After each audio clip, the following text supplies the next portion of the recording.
The Dragon Boat Festival. The Dragon Boat Festival, also called Duanwu Festival, is celebrated on the 5th day of the 5th month according to the Chinese calendar. People always eat rice dumplings and watch dragon boat races to celebrate it.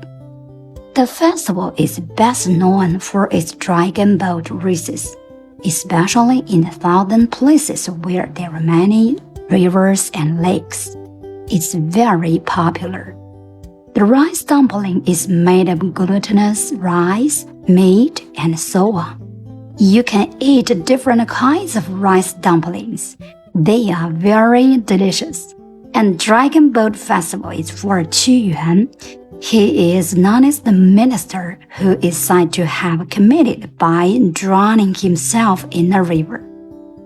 In a word, the Dragon Boat Festival is very interesting. 跟着小安老师学英语，每天进步一点点。